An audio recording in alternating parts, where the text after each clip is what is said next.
Hello everyone, Method channel today আপোনালোক সকলোকে আকৌ এবাৰ স্বাগতম জনাইছো।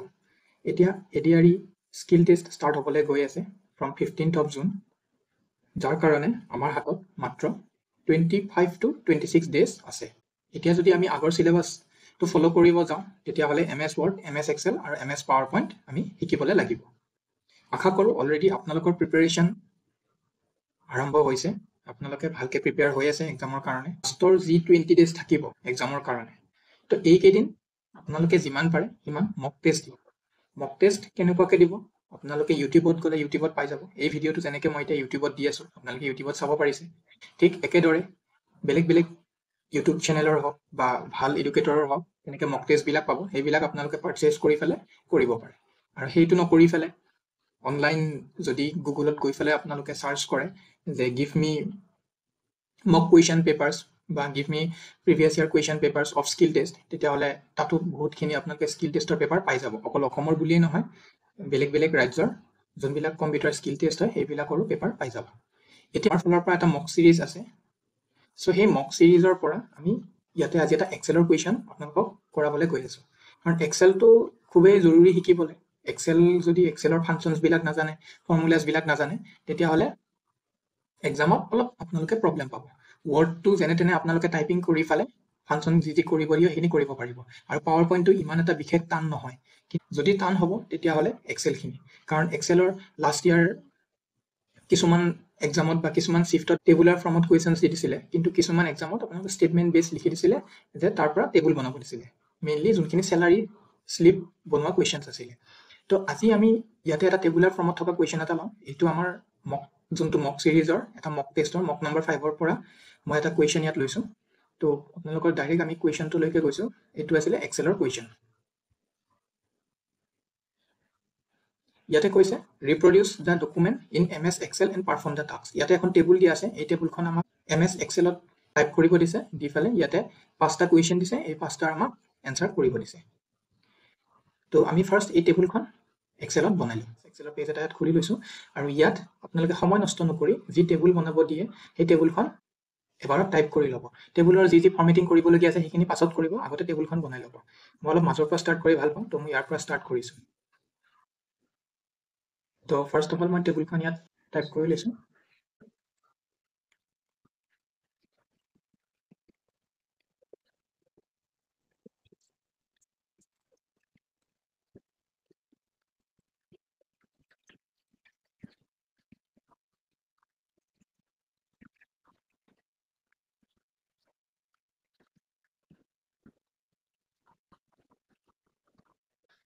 তো দেখিলে আমাৰ ইয়াত টেবুলখন টাইপ কৰা হৈ গ'ল। এতিয়া ফাৰ্ষ্ট ইয়াতে টোটেলটো উলিয়াবই লাগিব। ইয়াতে যিহেতু দিছে কেলকুলেট দ্য ফাৰ্ষ্ট কুৱেশ্যনটো দিছে calculate the total marks for each student. তো আমি টোটেল মাৰ্কছ কেলকুলেট কৰিব লাগিব ইয়াৰ পৰা। তো এতিয়া আমি যদি স্ক্ৰীনখন অলপ ডাঙৰ কৰি লওঁ, তো এতিয়া ফাৰ্ষ্ট আমি টোটেল মাৰ্কছ কেলকুলেট কৰাটো ইয়াত কৰিলোঁ, ৰাইট। তো টোটেল মাৰ্কছ কেনেকৈ কেলকুলেট কৰিম? ইজ ইকুৱেল টু আমাৰ ফৰ্মুলা মনত আছিলে SUM দেখিলে এইটো ফাৰ্ষ্ট অপশ্যনটো আহিলে চামত ক্লিক কৰক, দেন ব্ৰেকেট দিয়ক। ব্ৰেকেট দি ফালে কেনেকৈ কেলকুলেট কৰিম? মেথছ ফাৰ্ষ্ট অপশ্যন আছিলে সেইটো তেনেকৈ ক্লিক কৰিলোঁ, D4 আহিলে, D4 দেন এইটো দিম, দেন লাষ্টত কি দিম? ইংলিছ। ক্লিক কৰাৰ লগে লগে দেখিলে F4 bracket close, then enter কৰি দিয়াৰ লগে লগে ৰাহুলৰ এই 3টা মাৰ্কছৰ টোটেলটো আমি ইয়াত পাই গ'লোঁ। ঠিক বাকীকেইটাও আমি তেনেকৈ কৰিব লাগিব, কিন্তু ফৰ্মুলা আমি ক্লিক কৰিব নালাগে। আমি কি কৰিম? মাউচ কাৰ্চাৰটো যেতিয়া আমি সেই কৰ্নাৰলৈ লৈ যাম, এইখিনি আপোনালোকে জানে, মই আমাৰ চেনেলৰ ভিডিঅ'ত অলৰেডি এইবিলাক শিকাইছোঁ। এইটো জাষ্ট মই ইয়াতে আপোনালোকৰ সেই মক টেষ্টটো এবাৰ কৰাই আছোঁ। তো এনেকৈ ড্ৰেগ কৰি দিয়াৰ লগে লগে টোটেল মাৰ্কছখিনি ইয়াত আহি গ'ল। এতিয়া নেক্সট আৰু এটা কুৱেশ্যন আছে। নেক্সট কুৱেশ্যনটো দিছে কি? Use a formula to find the average marks for each student, sorry each subject. এতিয়া এই গোটেই যি ছাবজেক্ট আছে মেথছ, ছায়েন্স, ইংলিছ, এই মেথছত ৰাহুল, স্নেহা, অমিত, প্ৰিয়া, বিক্ৰমে যিমান মাৰ্কছ পাইছে তাৰে এভাৰেজ মাৰ্ক কিমান হয় সেইটো উলিয়াব দিছে। ঠিক একেদৰে বাকীকেইটাৰ কাৰণে। তো ইয়াৰ কাৰণে আপোনালোকে তলত এনেকৈ লিখি ল'ব লাগিব। তলৰ যোনটো এতিয়া কুলম, তলৰ যোনটো ইয়াত আপোনালোকে বক্স পাব, ইয়াত লিখি ল'ব এভাৰেজ অফ ইচ ছাবজেক্ট লিখিলে। Then average of each subject যিহেতু দেখিছে এইটো এটা ঘৰত হোৱা নাই, তো এইটোত লৈ পেলাই এনেকৈ ইয়াত এটা অপশ্যনছ পাব। মই এবাৰ এখন মেক্সিমাইজ কৰি দিছোঁ, তেতিয়াহ'লে ইয়াত আহি যাব। দেখিছে টেক্সট ৰেপ আৰু চেণ্টাৰ এণ্ড মাৰ্কছ তো আমি এইটো টেক্সট ৰেপটো যদি কৰি দিওঁ দেখিলে এভাৰেজ অফ ইট ছাবজেক্ট ইয়াতে এভাৰেজ মাৰ্কটো আহি যাব তো এতিয়া আমি মেথছৰখিনিৰ এভাৰেজ কেনেকৈ উলিয়াম মেথছৰ এভাৰেজৰ কাৰণে আমাৰ ফৰ্মুলা কি আছিলে ইজ ইকুৱেল টু AVERAGE দেখিলে এভাৰেজ ইকুৱেল টু এভাৰেজ দি পেলাই আমি ব্ৰেকেট দিম ব্ৰেকেট দি পেলাই এই গোটেইকেইটাৰ এভাৰেজ লাগে তো ফাৰ্ষ্ট মাৰ্কছটোত আমি ক্লিক কৰি দিলোঁ দি পেলাই ইছটো বিক্ৰমৰ যোনটো মাৰ্কছ আছে সেইটো ক্লিক কৰিলোঁ দেখিলে এইটো কেনেকৈ এটা সিলেকশ্যন এই মাৰ্কছকেইটা চিলেক্ট হৈ গ'ল দেন আমি ব্ৰেকেট ক্লোজ কৰি আমি এণ্টাৰ প্ৰেছ কৰি দিম এণ্টাৰ প্ৰেছ কৰি দিয়াৰ লগে লগে আমি দেখিলোঁ এই গোটেইকেইটা ছাবজেক্টৰ এভাৰেজ মাৰ্কছ 79.8 ঠিক একেদৰে আমাক সায়েন্স আৰু ইংলিছৰ কাৰণে এভাৰেজ উলিয়াব দিছে তাৰ কাৰণে আকৌ আমি ফৰ্মুলা প্ৰেছ কৰিব দৰকাৰ নাই ইজ ইকুৱেল টু এভাৰেজ এনেকৈ লিখাৰ দৰকাৰ নাই আমি কি কৰিম যি ফাৰ্ষ্ট এভাৰেজ পালোঁ তাত যেতিয়া আমি মাউছ কাৰ্চাৰটো সাইডলৈকে লৈ যাম কৰ্নাৰত দেখিছে ডাঙৰ প্লাছটো এটা ক'লা প্লাছলৈ কনভাৰ্ট হৈ গ'ল ইয়াৰ পৰা আমি য'ত যোনটো কুলমলৈ লাগে বা যোনটো বক্সলৈ লাগে সেইটোলৈ আমি এনেকৈ ড্ৰেগ কৰিম দেখিছে এনেকৈ ড্ৰেগ কৰিলোঁ ড্ৰেগ কৰাৰ লগে লগে এই বাকীকেইটাৰো এভাৰেজ মাৰ্কছ আহি গ'ল এতিয়া যদি ক্ৰছ চেক কৰিব খুজিছে এইটোত প্ৰেছ কৰি দিয়াৰ লগে লগে সায়েন্সৰ এভাৰেজত দেখিব এই এভাৰেজৰ ফৰ্মুলাটো E4 দেন E8 এভাৰেজ আহিলে ঠিক একেদৰে এইটো তো আমাৰ সেকেন্ড কুৱেশ্যনটোৰ এনসাৰ হৈ গ'ল এতিয়া নেক্সট কি কুৱেশ্যন দিছে আমি সেইটো চাওঁ তো এতিয়া যোনটো নেক্সট কুৱেশ্যন আছিলে থাৰ্ড নম্বৰ কুৱেশ্যনটোত কি দিছে apply cell borders and center align all data মানে এতিয়া আমাৰ ইয়াত বৰ্ডাৰ দিব দিছে apply cell borders and center align all data কি হয় সেল বৰ্ডাৰ্ছ দিব দিছে মানে কি আমি গোটেই টেবুলখন সিলেক্ট কৰি ল'ব লাগিব গোটেই টেবুলখন সিলেক্ট কৰিব হ'লে আমি ফাৰ্ষ্ট নেমত যাম নেমত গৈ পেলাই কন্ট্ৰল শিফট আৰু ৰাইট এৰো দেখিলে এই গোটেইখিনি সিলেক্ট হৈ গ'ল এতিয়া কন্ট্ৰল আৰু শিফট প্ৰেছ কৰি পেলাই আমি ডাউন এৰোটো প্ৰেছ কৰি দিম দিয়াৰ লগে লগে গোটেই টেবুলখন এনেকুৱাকৈ সিলেক্ট হৈ গ'ল এতিয়া আমাক বৰ্ডাৰ্ছ দিব দিছে একো কোৱা নাই জাষ্ট সেল বৰ্ডাৰ্ছ দিব দিছে মানে আমি কি কৰিম ইয়াত অল বৰ্ডাৰ্ছত এবাৰ ক্লিক কৰি দিম অল বৰ্ডাৰ্ছত ক্লিক কৰি দিয়াৰ লগে লগে দেখিলে গোটেই বৰ্ডাৰ্ছ ইয়াত ব্লেক কালাৰৰ বৰ্ডাৰ্ছ আহি গ'ল দেন চেণ্টাৰ এলাইন কৰিব দিছে আকৌ আমি গোটেই টেবুলখন সিলেক্ট কৰি ল'ম কি কৰিম আমি নেমত প্ৰেছ কৰি পেলাই কন্ট্ৰল শিফট আমি যদি এবাৰ ৰাইট এৰোটো প্ৰেছ কৰি দিওঁ তেতিয়াহ'লে এখন আহিব আৰু দেন চেণ্টাৰ ডাউন এৰোটো প্ৰেছ কৰি দিয়াৰ লগে লগে গোটেইখন সিলেক্ট হৈ গ'ল এটা আমাক চেণ্টাৰ এলাইন কৰিব দিছে যোনটো ইয়াত এলাইনমেণ্টত গৈ পেলাই দেখিছে ইয়াত চেণ্টাৰ এলাইন মাজৰটো চেণ্টাৰ ইয়াৰ কণ্টেণ্ট এইটোত এবাৰ প্ৰেছ কৰি দিয়া দেখিলা গোটেই টেবুলখন চেণ্টাৰ এলাইন হৈ গ'ল এতিয়া যদিও এইটো কুৱেশ্যনটোত মেনশ্যন কৰি দিয়া নাই বাট চাগে এক্সামৰ টাইমত দিব যোনখিনি নেম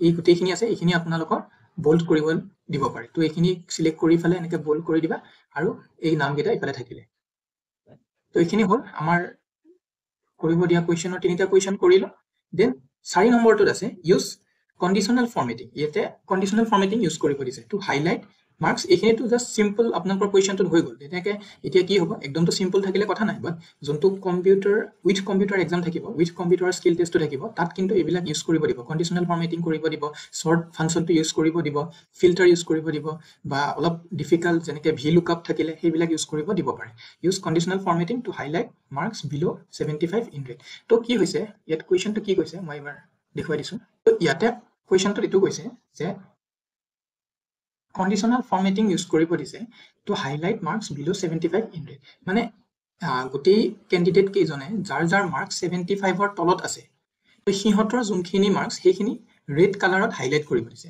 কেনেকৈ হাইলাইট কৰে ছাপ'জ মই ধৰি ল'লোঁ ইয়াতে দেখিলোঁ যে ৰাহুলে ইংলিছত 74 পাইছে তো নিশ্চয় তাৰ মাৰ্কছটো 75ৰ তলত আছে মানে এই কুলমটো এই যোনটো বক্স আছে এইটো আমি ৰেড কালাৰত হাইলাইট কৰিব দিছে তো ইয়াৰ কাৰণে আমি মেনুৱেলি কৰিলে কি কৰিব লাগিব এইটো ক্লিক কৰিব লাগিব বক্সটো ক্লিক কৰি পেলাই আমি কি কৰিব লাগিব ইয়াত আমি ৰেড কালাৰত যাব লাগিব ৰেড কালাৰত গৈ পেলাই আমি যদি এইটো ৰেড এনেকৈ হৈ থাকিব কিন্তু এক্সামত আপোনালোকে 15 মিনিটছত ইয়াতে কিমান কেইজনৰ ষ্টুডেণ্টৰ নাম আছে যাৰ 75ৰ তলত আছে তো তেনেকৈ কৰি থাকিব নোৱাৰে তাৰ কাৰণে আপোনালোকে ইউজ কৰিব লাগিব এইটো ফাংচন যি আপোনালোকে হোম টেবটো পাব হোম টেবৰ ভিতৰতে হোম ৰিবনৰ ভিতৰতে ইয়াত কণ্ডিশ্যনেল ফৰ্মেটিং বুলি এটা অপশ্যন পাব এই কণ্ডিশ্যনেল ফৰ্মেটিঙত প্ৰেছ কৰিব কণ্ডিশ্যনেল ফৰ্মেটিঙত প্ৰেছ কৰাৰ লগে লগে দেখিছে highlight cell rules top bottom rules data bars বহুতখিনি পাব কিন্তু আমাক কি লাগে হাইলাইট কৰিব দিছে সেল এটা হাইলাইট কৰিব দিছে আৰু ইয়াত কণ্ডিশ্যনছবিলাক দিয়ে হাইলাইট কৰিম সেইবিলাক সেল হাইলাইট কৰিম যাৰ ভেলিউ 75ৰ তলত এইটো দেখিলে লেছ দেন তো লেছ দেনত আমি প্ৰেছ কৰিম লেছ দেন কি হ'ব আমাক ইয়াতে কি কৈছে 75 লিখিব লাগিব আমাক এইটো কৈছে যে যোনবিলাক ভেলিউ 75ৰ তলত আছে সেইবিলাক আমি হাইলাইট কৰিব লাগিব কিন্তু ইয়াত এটা বস্তু চাওক, এইটো এতিয়া কৰিলেও নহ'ব, অকল এটা যিহেতু চেল চিলেক্ট হৈ আছিলে তো অকল এইটোৱে হাইলাইট হ'ব, বাকীখিনি হাইলাইট নহয়। তো তাৰ কাৰণে আমি এইটো কেঞ্চেল কৰি কি কৰিম, আমি আকৌ গোটেই টেবুলখন চিলেক্ট কৰি ল'ম, গোটেইখিনি চিলেক্ট হৈ গ'ল। আমাক কি লাগে, এভাৰেজ অফ ইচ ছাবজেক্টটো নালাগে। তো এইখিনিৰ কাৰণে আমি কণ্ট্ৰল প্ৰেছ কৰি এইকেইটা আমি আঁতৰাই দি পেলাই অকল এই টেবুলখন চিলেক্ট কৰি ল'লোঁ। এতিয়া আমাক এই কেণ্ডিডেট কেইজনৰ যাৰ 75ৰ তলত আছে সেইখিনি আমাক কণ্ডিশ্যনেল ফৰ্মেটিং কৰিব দিছে ৰেড কালাৰত। দেখিলে কণ্ডিশ্যনেল ফৰ্মেটিঙত আমি ইয়াত গ'লোঁ, আকৌ গৈ পেলাই চেল হাইলাইট ৰুলছ, আমাক লেছ দেন লাগে, অলৰেডি ক'লোঁ লেছ দেনত গ'লোঁ, গৈ পেলাই কিমানৰ ভেলুৰ তলত লাগে, 75ৰ তলত যাৰ মাৰ্কছ আছে তাৰ মাৰ্কছ আমি ৰেড কালাৰেৰে হাইলাইট কৰিম। কৰিলোঁ, ইয়াতে আপোনালোকে বেলেগ বেলেগ অপশ্যনছ পাব, ইয়াতে দিয়াই থাকিব যোনখিনি লাগে আপোনালোকক। দেন অ'কে কৰি দিয়াৰ লগে লগে দেখিলে যোনখিনি মাৰ্কছ আছিলে 75ৰ তলত সেইখিনি ৰেড কালাৰেৰে হাইলাইট হৈ গ'ল। এতিয়া নেক্সট কুৱেশ্যন কি আছে, লাষ্ট কুৱেশ্যনটো দিছে save the file as students marks name. এইটো বাৰু এটা মাৰ্ক দিয়া আছে ইয়াত, বাট এইটো ইমান ছিগনিফিকেণ্ট নহয়, এইটো জাষ্ট আপোনালোকে ছেভ কৰি লাষ্টতটো এনেও প্ৰিণ্ট কৰি দিবই লাগিব। তো প্ৰিণ্ট এইখিনি কৰি পেলাই ছেভ কেনেকৈ কৰে, এতিয়া ফাইলত যাম, ফাইলত গৈ পেলাই ইয়াত যি ছেভ এজ অপশ্যনছটো থাকিব এইটোত আমি প্ৰেছ কৰাৰ পাছত ইয়াত ছেভ এজ কৰিব পাৰিম।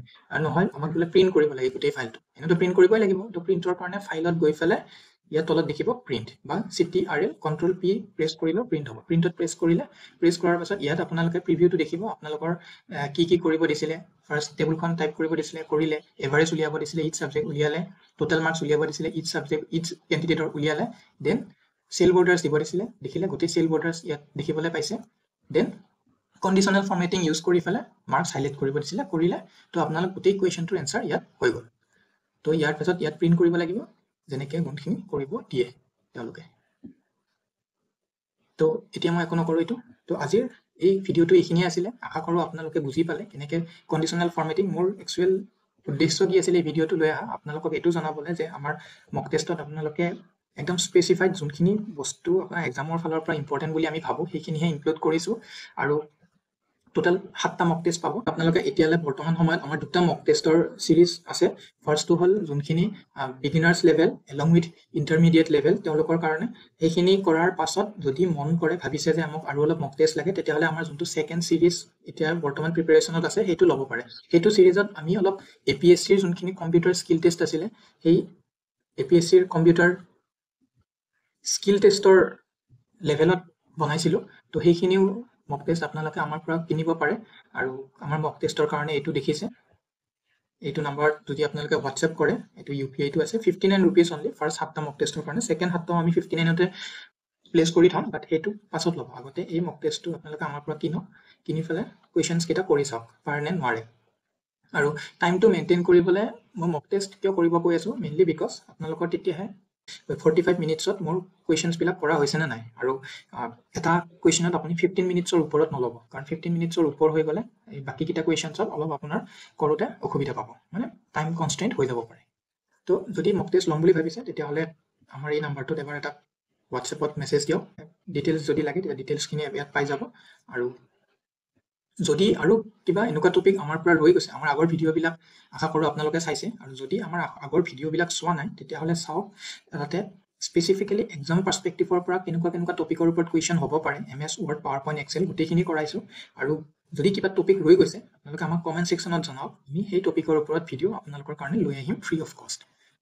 তো আজিৰ কাৰণে এইখিনি আছিলে, আশা কৰোঁ চেনেলটো ছাবস্ক্ৰাইব কৰে আৰু আমাৰ ভিডিঅ'ছখিনি আপোনালোকে আপোনালোকৰ ফ্ৰেণ্ডছৰ লগত শ্বেয়াৰ কৰে। Thank U.